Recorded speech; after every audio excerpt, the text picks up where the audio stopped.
And we're live. Aha! Welcome to yet another episode of PCS Q&A.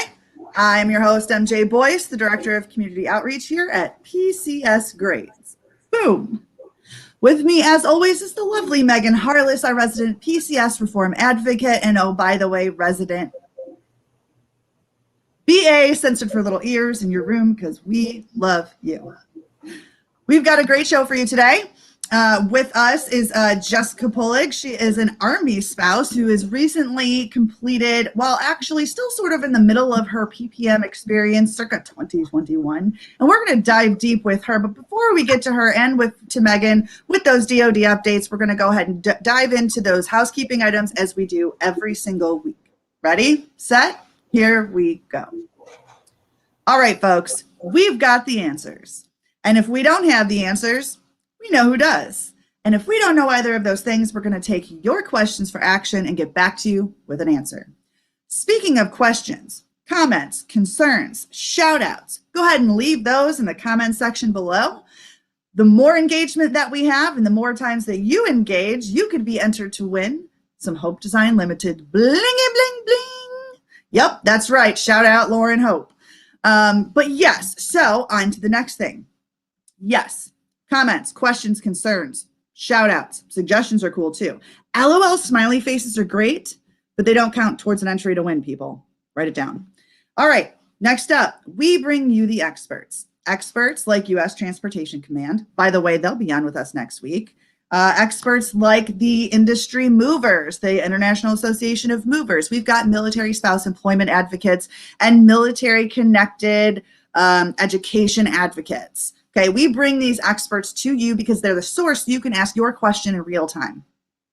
However, you will occasionally run into issues that are specific to you and your military family. And in those specific situations, you have two forever and always resources. Number one, your local chain of command. Number two, your local transportation office. Those are the people who know you. Those are the people who are dealing with your stuff. Those are the people who could take your issues and further them for action. Of course, you always have PCS grades at the helm. We've got your back. We've got your six, however you want to put it. You come to pcsgrades.com and you can read area guides about where you're moving to or where you might move to. You can look up the BAH in that area. You can look up blogs that have to do with anything from PCSing and road tripping with kids all the way to how to execute unaccompanied orders.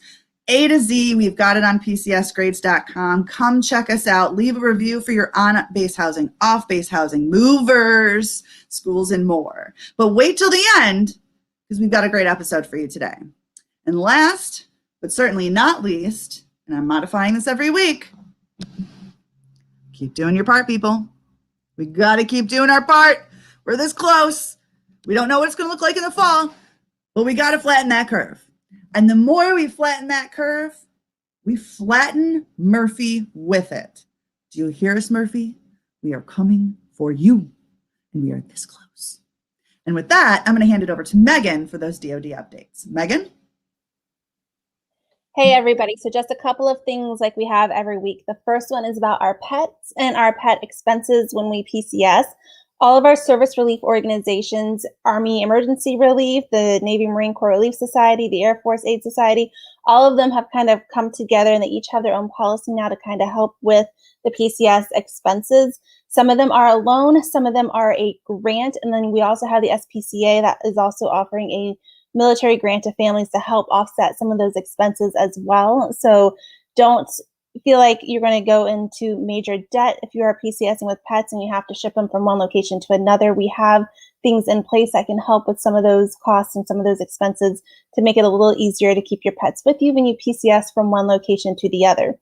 The next thing is, as MJ mentioned it, next week we're going to have Transcom on with us to kind of talk about what's going on this year. A lot of people are asking, if I'm moving in October, September, later in this year, even next year, what is it going to look like? What do I need to prepare for? And the answer is that it's really a little too early to kind of tell what's going to be happening. So a few suggestions for you is that if you are planning your PCS for later this year or next year, build in a few extra wiggle room days within your timeline of events in case a your packing days or your pickup day need to be shifted for whatever reason, you've got a little bit of time in there before you need to clear your housing where that can happen and not be such a emergency of, oh no, what do we do kind of deal. The other thing is that maybe consider doing a PPM. Start planning for it now if you have that ability to. If you're not moving very far, you're staying within the continental US, consider maybe doing a PPM, and you can start planning for that event to happen now. And it's perfect timing because we have our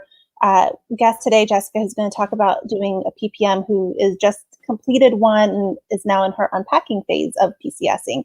But just a few things to consider as you're looking down the road for an upcoming PCS to kind of help you plan what the best route to go is. So that's all I've got for now. Send it back to you, MJ. Awesome. Okay. So firstly, let me say thank you, Megan, for those DoD updates, because Megan goes down that policy rabbit hole so we don't have to. She helps us break it down Barney style for the peeps like me. Just a little note really quick. If you're not PCSing right now, whether it's a PPM or a military move, I know darn well that you know somebody who is PCSing. So knowledge is power, people, and it does nothing if it just hangs out up here. Go ahead and share this with those friends who are executing a PCS this summer. And you know what? Better yet, tag them now. And if they can't watch it now, guess what? This lives here on our PCS Grades Facebook page, and they can hit us up on the replay. All right. So now I have the pleasure of introducing the lovely Jessica Pulig. She's an Army spouse, as I stated before, and has just almost completed her entire PPM, and she's going to give us the down and dirty about her experience. But before we do that and dive into those questions, I'd like to give Jessica the opportunity to tell you a little bit about herself. Jessica? Hi, everyone. My husband is active duty Army. He has been in for almost 15 years, and so not new to the PCSing game at all. This current move is number 9 of those 15 years. We have 3 kids, 10 and under, and we move with 2 dogs and 2 cats. So it's always a zoo and a menagerie around here, and can't wait to explain how we handle our PPM that I didn't figure we would ever do until about 6 months ago. Awesome. And just for the record, I did note, and I'm sure our audience did as well, I did note that you hesitated for just a moment when you said we and then went he. Okay, let me go ahead and just throw this out there. We are forced to move with them. It is a we situation up in here. All right, one team, one fight, baby. I agree, but he was in before we got married, so he always points out the fact that he's been in for 15, but we've only been married for 14. So that's okay. We are definitely a unit, and he definitely couldn't do it without me. So write that down, hubby. All right. Okay, so we're just gonna start diving right in. I want to know, the very first question that I want to know is, what is it that influenced your decision to do a PPM, a personally procured move, formerly known as Diddy, if you're from my era? What was it that influenced that decision? So we knew coming out of our last cycle where we were going, and we were heading back to Fort Leavenworth. We were here 5 years ago for the Army's Command and Staff College. And so it was twofold. When we moved here 5 years ago, we put our stuff in storage because we had TDY en route. He was out of training. And it took 9 weeks from the day it arrived at the storage unit to the day it arrived at our house. And we moved early. I had some friends that were sitting almost 2.5 months just to get their stuff delivered out of storage. Because there's such a large turnover with CGSC and there's such a limited amount of capacity, I knew I didn't want to be fighting the rat race to have people just deliver my stuff. And then secondly, most of our belongings have been with us since we got married, so pushing 15 years. And so it was one of those of, we don't need to move all of our furniture. And if we're not moving all of the big stuff, how hard is it really to move the small stuff? And my husband always refers to me as a little bit type A crazy. I pre-pack the crap out of my house before the movers get here. Like, you know, all of my utensils in bags, all my clothes in bags, and literally they just put stuff in boxes and tape it closed. He goes, why are we letting somebody else do that when you can just do one more step? So for us, it was about doing all of the work already, just finishing the last little bit and having complete control of our move and the timeline and doing it when we wanted to, because we were having to sell our home in this crazy market and find housing in the new market. And so having control of that timeline, having control of our possessions, being able to know we could store it if we needed to, were some big, huge turning points. And then I do a Diddy, and my whole goal is to not spend more money than I get my entitlement is. So my goal is not to make money. My goal is just not to be out of pocket for anything. And so that's one of the things that it was like, we've gotten to the point in the career that we pay for the convenience of not having to do things. So could I do the PPM on our budget? And that ended up being possible for us. So we moved ahead with that. Makes sense. Makes sense. And I noticed those boxes in the back too. And that wasn't on purpose. That's just, that wasn't just a nice touch. That's like real life, people. Yes. If I move the camera a little bit, you can see my dining room, which has all 12 of our wall art boxes and awards boxes. And those are the last things that get unpacked. So I can't even use my dining room right now. So a lot of people will say they never want to do a PPM. And now you've done both the military contracted moves and the PPM. So can you tell us which one do you like better? And then also, because I know your husband, I know Cliff, his response to maybe again in the future? So I do have to start and preface the fact that we have done 8 military procured moves, that the military comes in and packs you and does all of that. We have only ever had to claim on 2 of those moves. We've only ever been delayed on 1 of those moves. And so we have had a very blessed record in having the military move us. And so I have no issues with having the military move us if they can meet the timeline and if we have the ability to stay in our home. And so we will always look to a military move first if it meets the timeline and if we have flexibility in our ability to move and what the housing looks like on the other end of whether or not anything's going to have to be stored. Just because all of the animals and all of the kids not having my stuff. We've house camped for a while, but 6 weeks is a bit much. That being said, we took on the PPM, and once I got my husband to wrap his head around the fact that I wanted to hire out good large portions of it, neither one of us are spring chickens. And I'm like, no, we're not moving the furniture. I'm not carrying things up and down the stairs. I'm not putting things on the truck. And so I made very focused decisions on what I was going to hire out and what I was going to do myself. And so as long as he was on board with that and he's good, after doing this, other than the fact that we've been putting together furniture because we got rid of all of our furniture, he is on board to do this again if it so happened that way, but it wouldn't necessarily be our first and forever choice, just because the ease of having somebody else do it and not having to make all the phone calls is a little bit more convenient for us in our life stage. No, and I mean that definitely makes sense because I mean I would totally go that route. So we were talking. Okay, so you just did this PPM process, right? And there are different methods, right? Yeah. So there's you got your pods, you've got the what I mean. So talk about. I want to know what method you particularly used and why was it that one? So we first and foremost, I called and researched anybody that will move things from point A to point B. So, Pack Rat, U-Pack, which is ABF, pods. We looked at U-Haul U-Boxes. We looked at a Penske truck. We looked at all of the different options. First and foremost, everybody I called. You can't really do it effectively, especially with military, through their online quotes. We literally had to call each one. The first main 2 questions: can I get weight tickets? What does that look like? What does that cost me? How do I have that written in the contract? Because again, you get paid for nothing if you don't have a weight ticket. And then the second was, this is where I'm coming from. This is where I'm going. Do you service those regions? Followed very closely with, we didn't know at the time if we were going to be living on post or off post. So that was my question. Can you get through the gate? Do you have access to post? I don't want you leaving my stuff at the Walmart outside the gate and me having to figure out how to get it on post. And so all of those questions ferreted out to, we were left with pods or U-Pack. U-Pack and SDs were about the same price. And so just knowing U-Pack, it being more name brand, having had other people I know work with it, that's what we narrowed it down to. And it came down to the size of the pod, whether or not they could not confirm for me if there were any weight limits. And knowing we had a lot of stuff, as I was worried about how many I was going to need to meet weight limits and tickets, and the timing of them being able to drop a pod and pick a pod up, because we were going to have at least 2, if not 3 pods, versus only having to have 1 truck. And so we ended up going with ABF because I could book the timeline. Pods were booking up really quickly. ABF was allowing us to book without having to put a deposit down, so it worked out better financially at that point.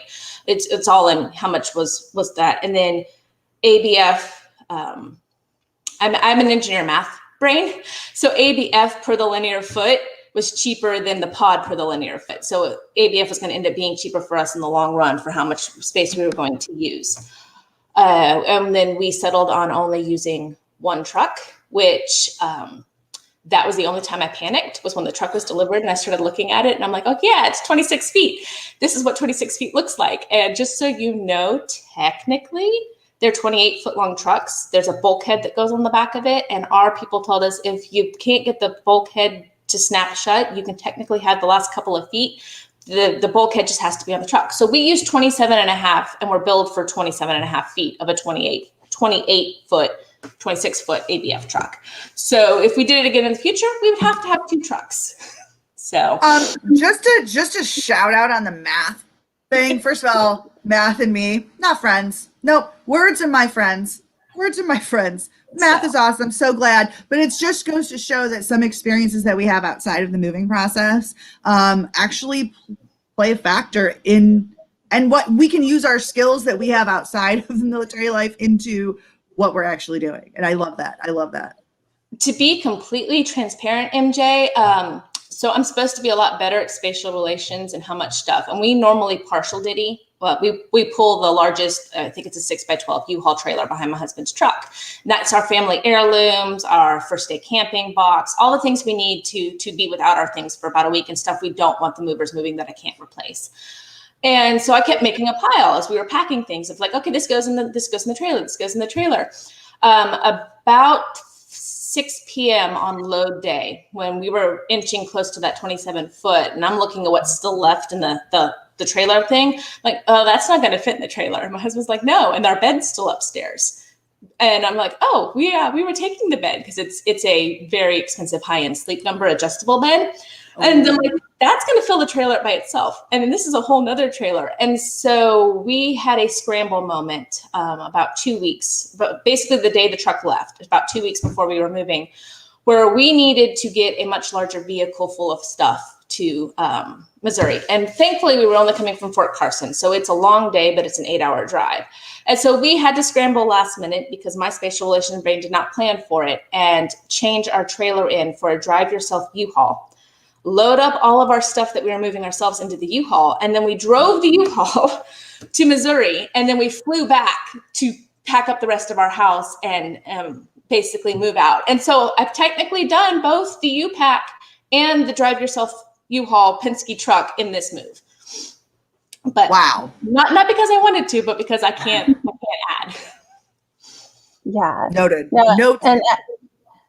And I just want to say, everyone needs a good friend like Jessica, who's good with numbers and good with math and figuring things out, because there's many times where I send her pictures of my living room or various things and give her dimensions and say, I need something that fits here, or I need to fit this number of things here. And she just figures out a way to make it happen for me.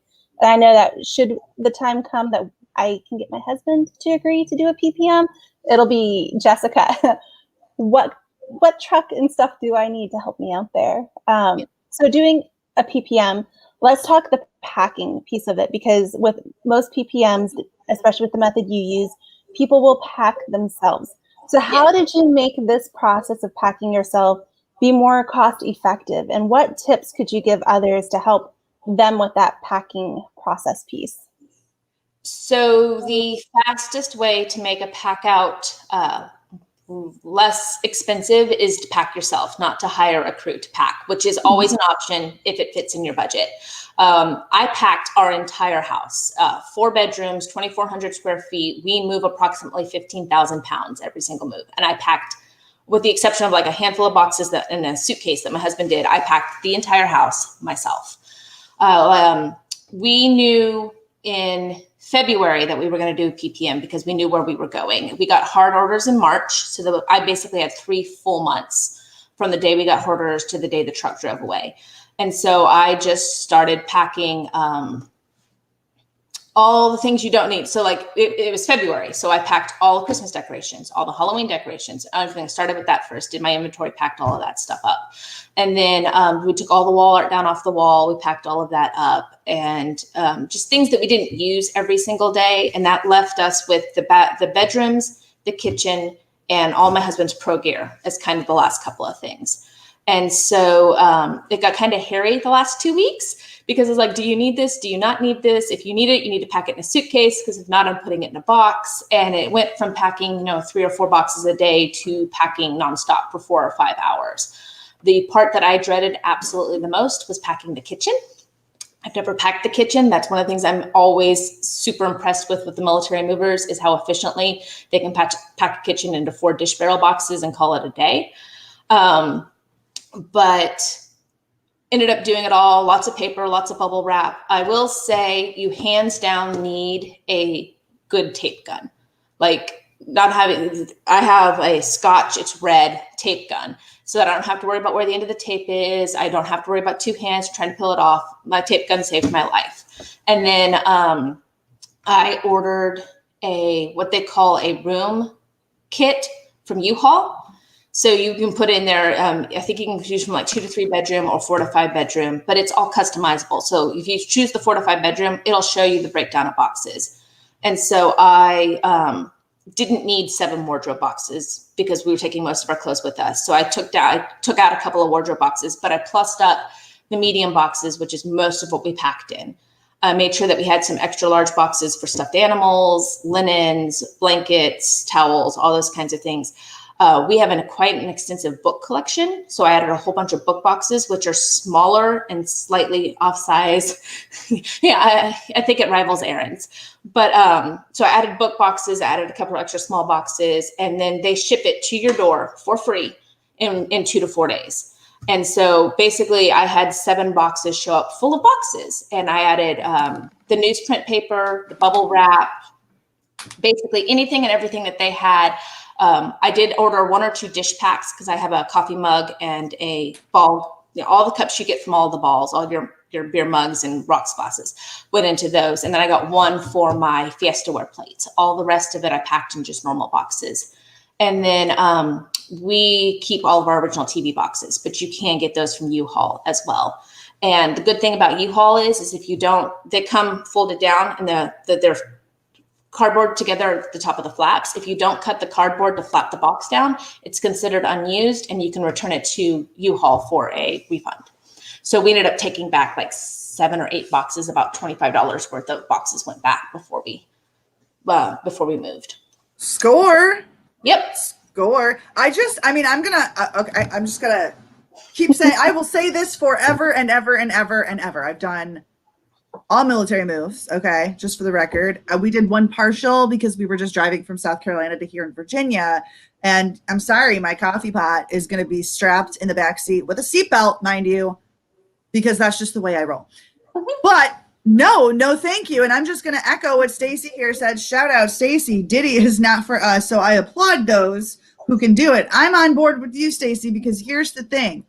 I've helped families that I know in my neighborhood pack their stuff when they decide to do a PPM/Diddy. I've helped them put it onto the truck. That alone made me want to lose my mind. I'm sorry, even for pizza and beer, I think my price just went up, okay, with inflation. I'm just saying, because that alone was stressful. I can't imagine actually being responsible for all of that to and from, in addition to just throwing it on the truck, you know what I'm saying? And so that actually kind of, first of all, props, but that kind of leads into my next question.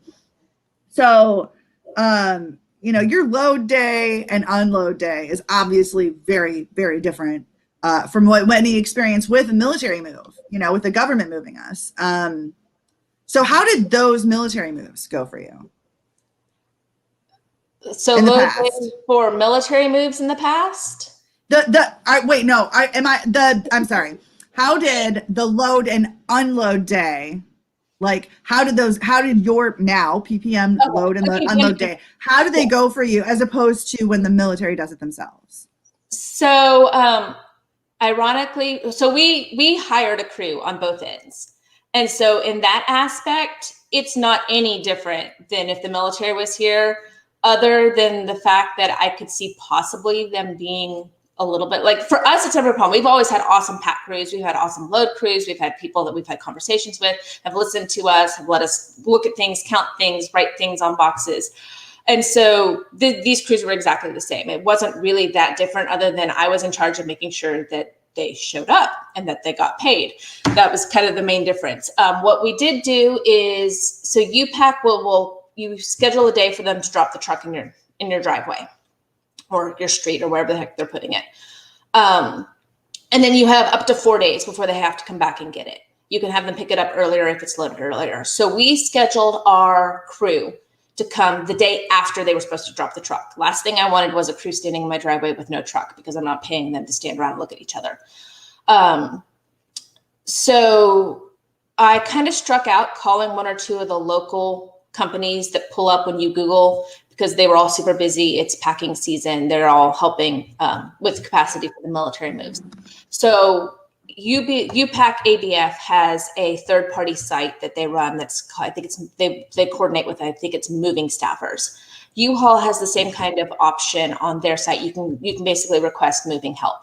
I went through both of them. I found that there were more options, better reviews, and least expensive to go through U-Haul. So I went through U-Haul, put in my dates, put in my crew, kind of read some of their background. For our house size and the amount of stuff that we had, U-Haul suggested that we needed a 2 to 3 man crew for about 6 to 8 hours. So I booked a 3-man crew for 6 hours. And I read all of the reviews, booked it all. It's all handled through third party, but they put me in contact. They called and said, hey, here's the time window, verified all the details. They asked things like, how many stairs do you have? What's coming from upstairs, downstairs? What are we primarily moving? Made sure to remind them that there was a washer and dryer that was going to have to come down a flight of stairs, because our laundry room was upstairs in our old house.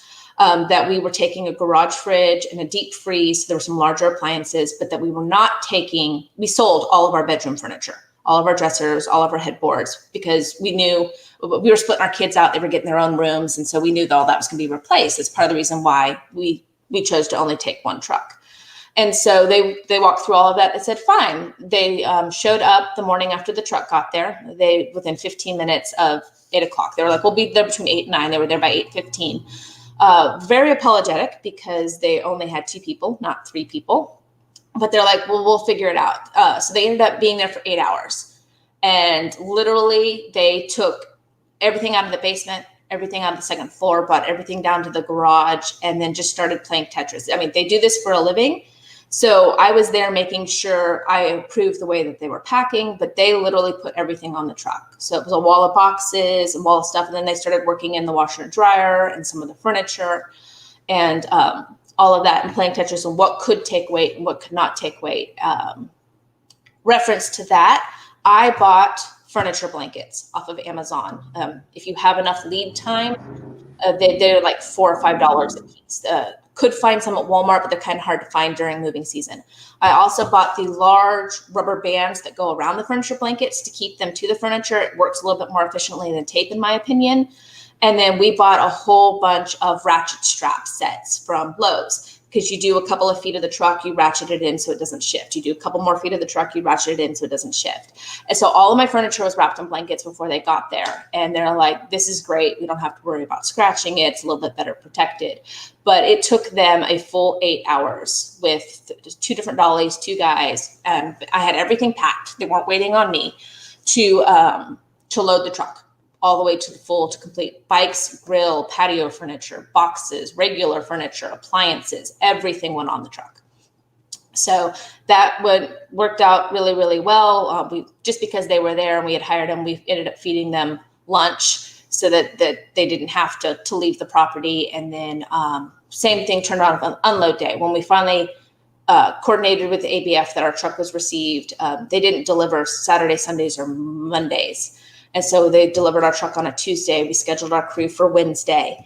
And they came out, and the first thing they did was walk through the house. Where are the hazards? Where does everything go? I had all the rooms labeled, just like you would with a military move. What goes downstairs? What goes upstairs? Where do your washer and dryer go? And then they literally, it was a 3-man crew for 6 hours, because offload is a lot easier than loading day.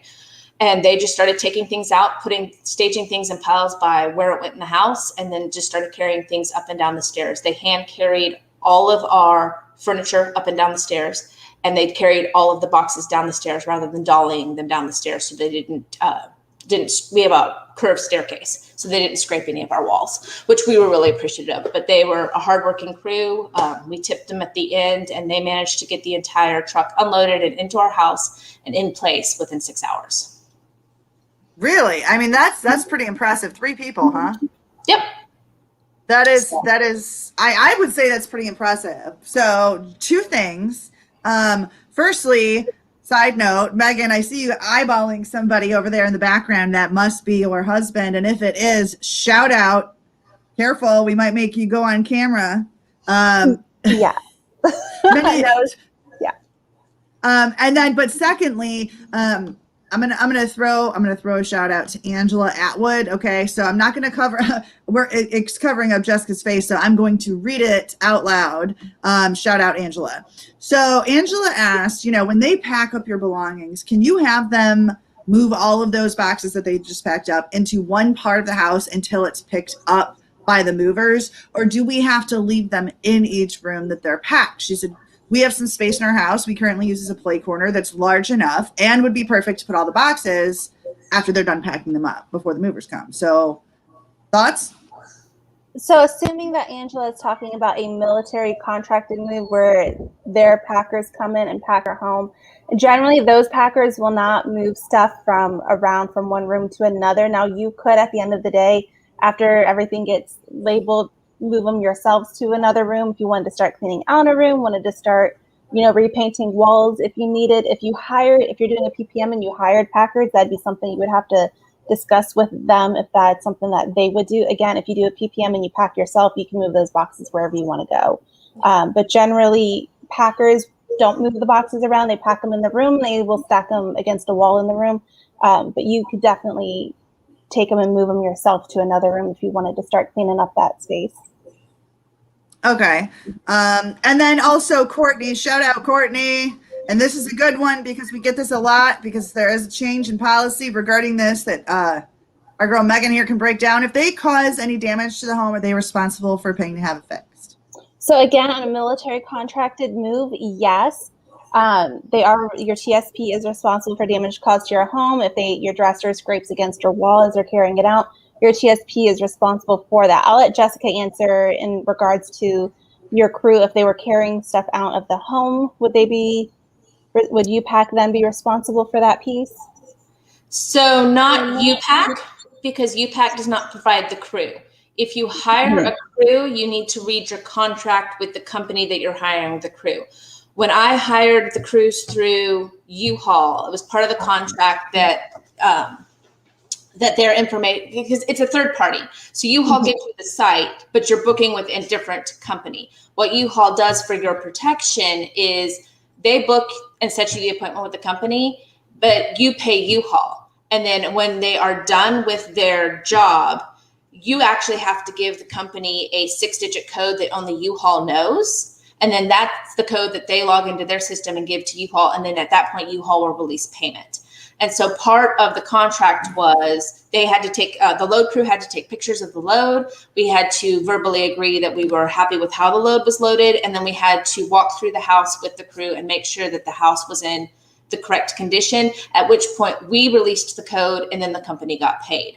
On the offload side, same thing. There was one of those of, is everything where you want it to be? Have we met the requirement? We're at the end of the time slot, and then walk through the house and verbally agree that the house didn't have any issues, and then they log into their system, we give them the code, they got paid. And that's kind of you're basically agreeing to the contract that there were no damages, there was nothing that was caused by the crew, and you're releasing the crew from any liability.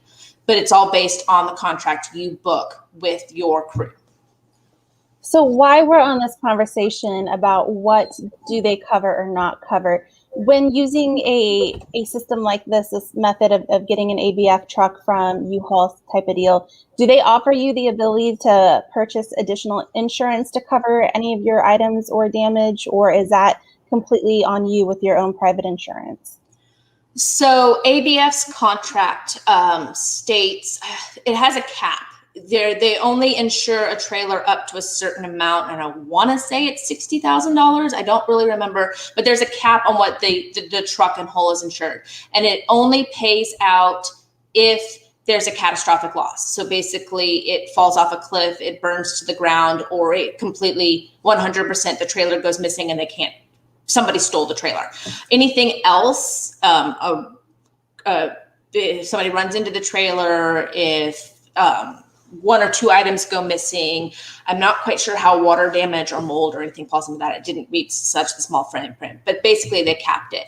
I know from a fact of doing basically what I consider high value inventory on some of my stuff that, and having homeowners insurance and renters insurance for years, that was not even going to put a dent in what I had on the trailer. ABF does not offer additional insurance through ABF. And so we, basically, when we sold our house, because we sold our house and rented it back for 2 months while we were moving out, we got renter's insurance. And we got renter's insurance through USAA. And I specifically asked them if it would cover items in transit. And they're like, yes, it will cover items in transit. And I had an inventory on the stuff that I knew needed, any electronics with serial numbers, any high volume items, anything antiques, anything hard to replace. And then I had pictures of most everything else.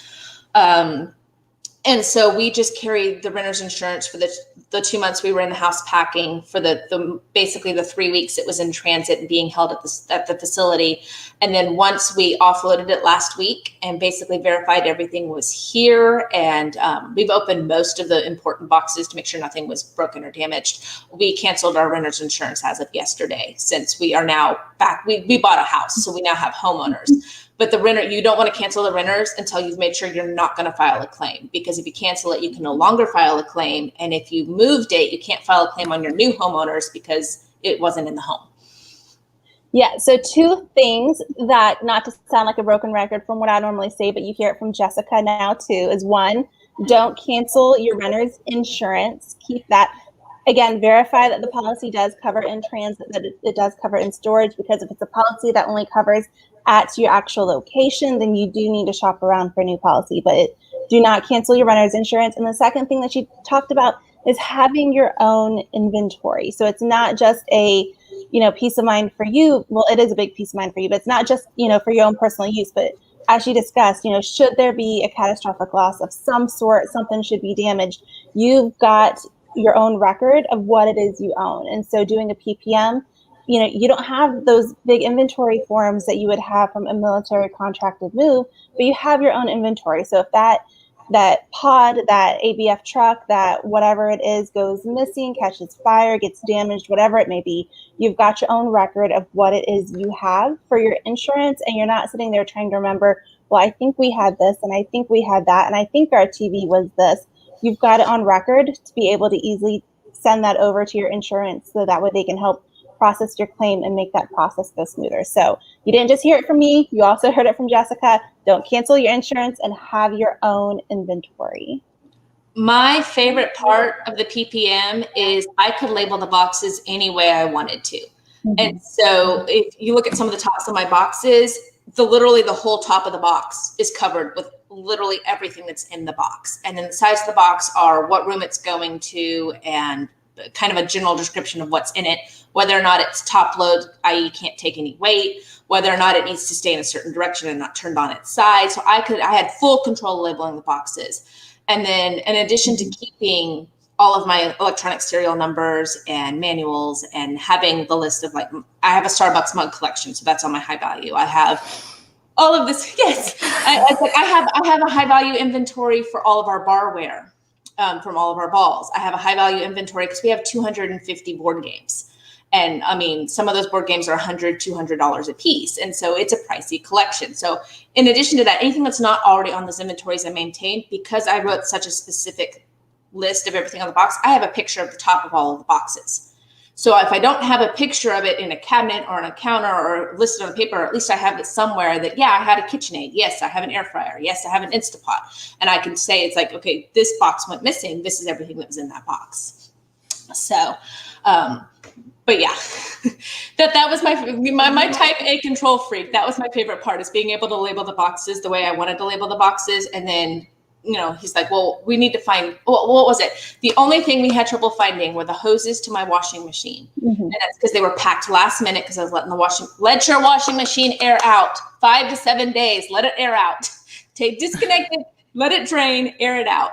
But I couldn't find the hoses when it got here. And I had a set that had died when it came with the house. And I really wanted my washer put together, because we'd already gone almost 3.5, 4 weeks with no laundry at that point. And couldn't find them because I couldn't remember what box I packed them in. We had one box in the laundry room, and it was labeled with the hoses, but it took forever to find. But it was one of those, like, it's not in this box. If it's not written on the top of the box, it's not in the box. We don't have to cut open the 27 boxes in my kitchen, because it's not going to be in that box. So I love the fact that I could label whatever I wanted to put on there, and everything was where it was. So yeah. I'm just we've had a couple of questions, because we were just talking about, like renter's insurance. Courtney, shout out Courtney. She asked if USAA was the best company for renter's insurance. We can't really speak to what's best and what's not, because there is no one size fits all perfect for each person. Apples and oranges, man, apples and oranges. Yeah. What's good for me is not going to be good for you, and vice versa. However, and this is in conjunction with Destin's question. Destin, would it be good to get renter's insurance if going overseas? Here's the gist. We actually, and Stacy, if Stacy's listening, and she's probably going to drop the link here shortly. We actually did a webinar with Armed Forces AFI. Insurance. Yeah, AFI. And they came on, they did not speak to their specific policies, because again, we're not here to promote really per se. We're here to give, okay, these are the instances where you may want to think about X, Y, and Z. Here is the insurance industry standard, and how it applies to our military life. So for instance, obviously we need coverage when we are in transit, period, end of discussion, the end. Right. So we need to look for those specifics. And so, honestly, it's good to have renter's insurance, period. Yes. Mm-hmm. And for going OCONUS, you should get renter's insurance before you PCS overseas. I've heard many people say that once you get overseas, it's very difficult to get coverage once you are there. So you need to get it started before you go OCONUS. You should really get it started before your stuff even gets packed up. So that way your policy is in place and your stuff hasn't been moved or put in storage or in transit anywhere. And as we always say, the two biggest things when you shop around for policies is that it covers your stuff in transit and that it covers your stuff in storage. But there's many companies out there. There's USAA, AFI, State Farm, Progressive, Geico, all the other little ones that we hear about. And I know friends that have insurance policies with all different ones. So it's just good to shop around to see what works best for you with the stuff that you have and what your value of your household goods are, and to make sure that it just covers your stuff while it's in your home, while it's in transit, and while it's in storage. Yes, and just for the record, the link here is to the blog. It details everything we talked about regarding, insurance protection during a PCS or prior to a PCS, and it also has the previous webinar embedded into that blog as well. So that has been dropped in the comments, as you see here. And then the second thing I want to say is, we spoke about, Jessica, you were talking about how you kind of researched, and as you were researching, you were kind of looking at the reviews for the crew that you hired. And then I'm sure you did the same for UPAC and U-Haul and that and the others. So guess what, people? It's time to talk about PCS grades really quick and infuse that in here, because I know that Jessica's going to go on here when we're done with this webinar, and she's going to leave a review for her experience. So I'm just going to show you exactly what that looks like, because I have it on my computer and I can't do that. Yes. So let me share my screen with you right now. Entire screen. Allow. My computer is very, very funny. It just really wants me to be okay. All right. So here we go. So this is PCS grades, and I specifically looked up Fort Leavenworth, shout out people. And I just looked at movers, right? So I hit movers in the Fort Leavenworth area, and it's going to show all of the reviews that people either moving to or from using these particular ones in their area are graded.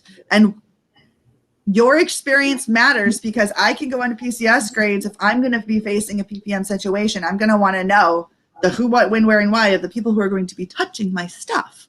And this is yet another way to provide that research. And so, I mean, like, I can scroll down here. Here we go. UPAC right there. Bam. Just like that. Right. Any of these look familiar? If you use a moving company that you don't see on here for that area, let us know. Or just create one, and we'll make sure it gets up in the system so that you can educate the families coming after you so that they don't or do end up with a situation that you had. So for instance, you know, it seems like you had a pretty good experience with UPAC, right, Jessica? Yes. So I'm going to go over here, and I mean, hey, they look like they're pretty cool. And I'm going to look at what Jessica has to say, and I'm going to base my decision on who I use based on the people who are living my life. Like Jessica, I trust what she says because she endorsed my challenges and she's facing them the same way that I would. I want to use the resources, and I trust her because she is living my life. Make sense? Oh, yeah. Oh, so yeah, this is why PCS grades exists. It's for us, it's by us, and we trust what each other has to say. I'm going to stop sharing my screen so I don't scare anybody. You know, so we talked a lot about all the details of how you planned this PPM, everything you did with packing, with loading. So just overall, in general, your experience of doing a full PPM from Carson to Leavenworth, what can you tell us about it, and recommendations for other folks, and anything that you maybe lessons learned along the way that you want to pass on to others? So I had a very strong idea of what I didn't want to do. Mm-hmm. And so that's where I started. What did I not want to do? I didn't want to drive it all myself. I didn't want to load it all myself. And I didn't want to move things up and down the stairs. So those are the three pieces that I focused in on hiring out. And so basically sent my husband to the transportation office and said, hey, we're doing a full ditty. Find out how much they're going to pay for weight and distance at this weight, which was about 50% of our max allowable weight, and then find out how much they're going to pay at this weight, which is about 65% of our max allowable weight. And then I planned to move the 65% weight, but planned to budget at the 50% weight so that we didn't go over budget on the move. So everything that I hired out, I made sure stayed under that lower budget end. That way we weren't coming out of pocket for anything. But I wasn't super worried about doing it as cheap as possible. And so there are ways that you can pull the cost down. It's like if you have people, if you call your friends over for beer and pizza at a load, obviously that's less expensive. We were not in a point in our life stage. My husband's coming out of his KD time as a major. Everybody else is working the same thing. They were all PCSing the same week. They're all working 18 hours a day.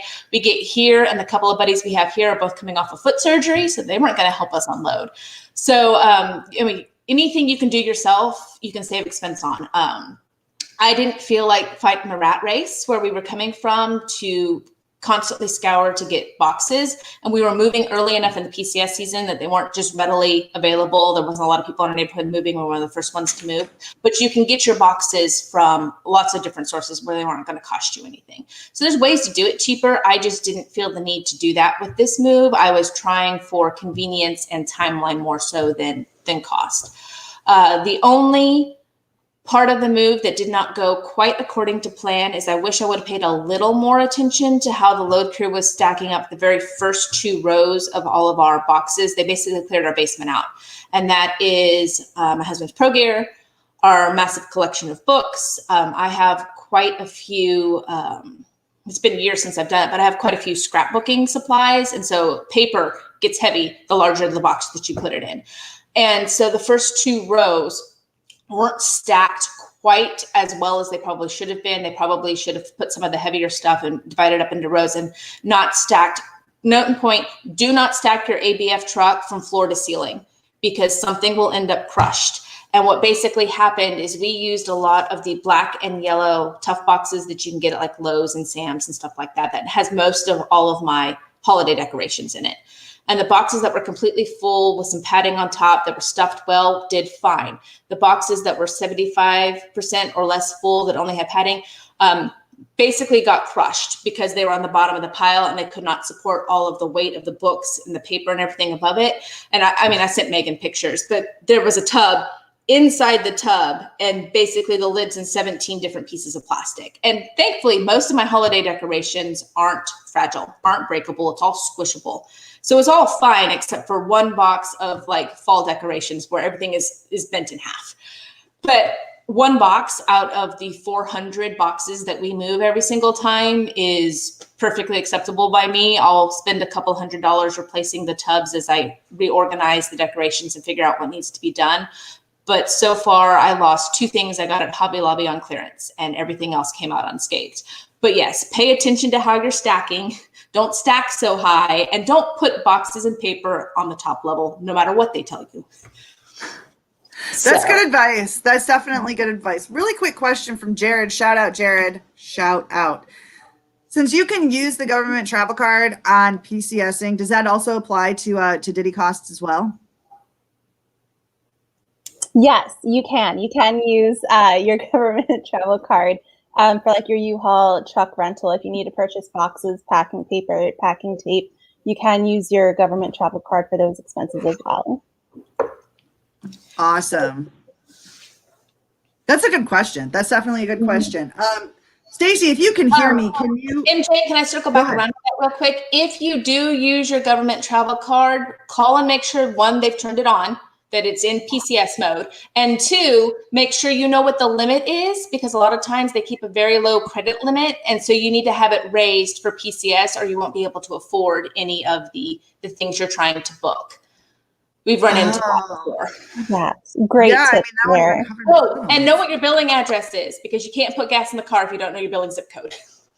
Oh my gosh, like we already run into that issue. Like that's not already an issue in our everyday lives. Like I'm serious right now. I still face those issues. And whenever I see in a job application, what were the 5 places that you lived? I'm like, man, you're taking me back to a time when I didn't want to remember that part.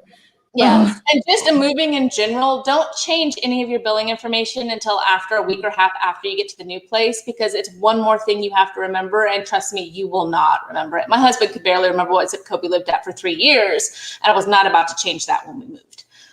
Yes. So no, definitely. There always comes a point in our PCS where my husband's just like, what zip code do I need to put in here? Or what is the zip code we're living in now? So while you're getting used to, inputting your new zip code at your new location, while you may be waiting for your truck to arrive or why, whatever it is, go ahead, figure out what your zip code is, text it to each other so that way you can scroll back up and, you can have it labeled as Fort Carson zip code and you can just search your messages easily. But yeah, no, good tips about not changing your zip code, all your billing information right away until you're able to settle in a little bit and get a hold of things. So I want to show you guys something really quick. I'm going to make myself big. So my husband, shout out Boo, just sent me this of my Milk Kid 2.0. So just Jessica, I have a daughter. She became part of the Military Spouse Club about a month or so ago. And I have been promoted to Mimi and I have a Milk Kid 2.0 and they're hanging out here during deployment. This is what was just sent to me. My Milk Kid 2.0 watching us on real time. So thank you, Boo, for sending that because the audience really needed to see how amazing that is. Because see, you can learn anything. She's going to be executing her first PCS here soon. So hi, Kaden with a K, all day. It's Mimi time. Yes, you guys got to see that. But so here's what I'm going to do. I'm actually going to save some rounds because I really want to include our Oconus peeps in this because we do have people like Dustin who are going to be moving Oconus. And then we have some people coming back to the States. We have some people who are going to be, executing some things a little differently this year than they ordinarily would. And so we're going to give them the opportunity to do full circle, and we're going to be running the next webinar. We will do 2 drawings, one for that day and then one for today because we want our Oconus peeps to be able to get in on this game. Everybody needs a little bling in their lives, and of course it needs to be Hope Design. Just saying. But I want to thank you so much, so very much for coming on and talking about this experience. And here's why, because no, everybody, our experience isn't going to look like hers every single time.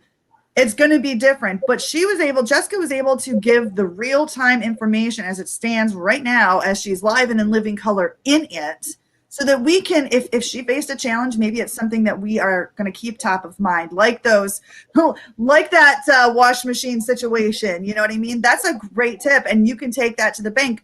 You wouldn't have wanted to end up in the situation that she was in, or worse, in the future. We talked about that renter's insurance aspect. Don't cancel it yet. Just wait a second. You know, all of these things are very important to your move and to everybody else you know. Make sure that you share this information. So everything that we covered today, I just want to thank you so much for that experience. Because our experiences are bestsellers, literally bestsellers, each one of ours. So thank you. Next week, remember people, next week we have Transcom coming on to talk to us about this personally procured move situation that's kind of happening with this labor shortage, what to do, how to do it, who to talk to, when, where, and why. And we're going to be breaking that down next week with Mr. Rick Marsh from the U.S. Transportation Command. But until then, Megan? This too shall PCS. Bye, everybody.